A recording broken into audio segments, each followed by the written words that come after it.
¿Cuándo comenzó a escribir? Ahí viene otra cosa interesante de esto, porque el interés por la lectura, en mi familia no había ningún libro. El único libro que había era una Biblia, pero la Biblia no era la Biblia, la Biblia clásica, sino que era una especie de resumen. Ese era el único libro que había en mi casa. Pero lo que había era otro aspecto, porque estaba el relato familiar, lo que cuentan, lo que se cuenta en la familia. Entonces hay dos maneras de entrar al mundo de la literatura, a través del libro y a través de la oralidad. Y las dos cosas se dieron en mi caso, porque por un lado tenía el libro a través de la biblioteca municipal que teníamos aquí en San Carlos y a través de la oralidad de mis padres, especialmente de mi abuelo.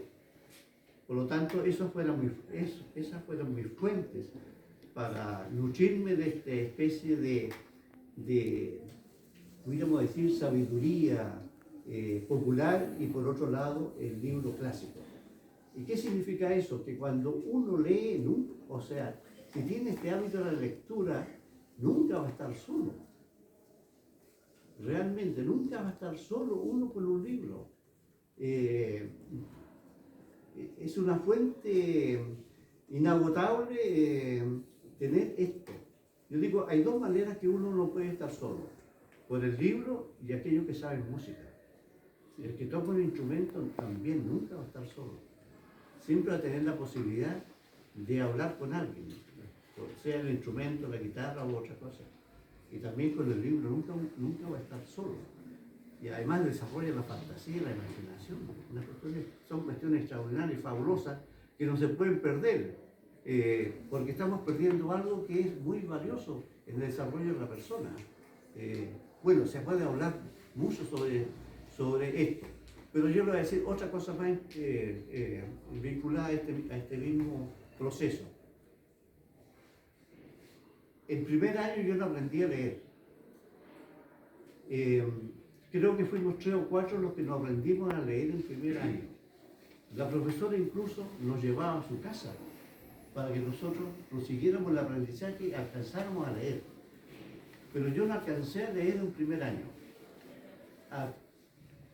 Vine a leer en segundo año como en el tercer o cuarto mes.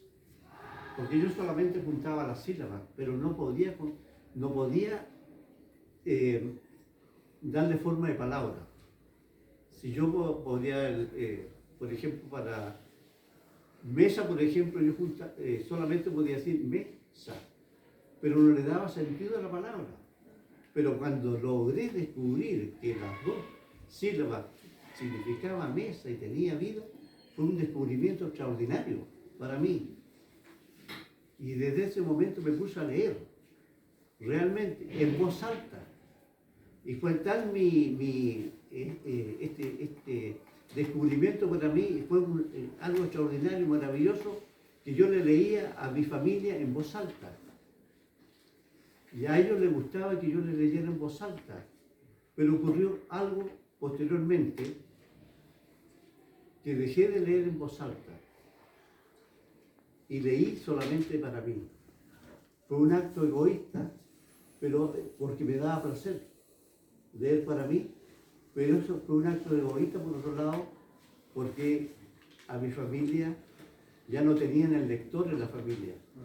Entonces me acusaron de que yo era egoísta porque yo me recluí para sí mismo, porque yo en el libro descubrí otra cosa, otro mundo.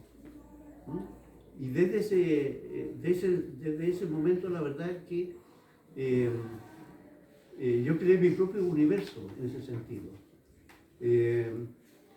Y ustedes el otro día, algunos se vistieron imitando a ciertos personajes clásicos de la literatura. Bueno, yo la verdad que en el mundo del libro más bien descubrí otro mundo.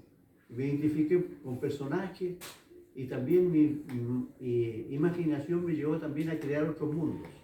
Ahora bien, ¿qué es lo que cuando uno escribe?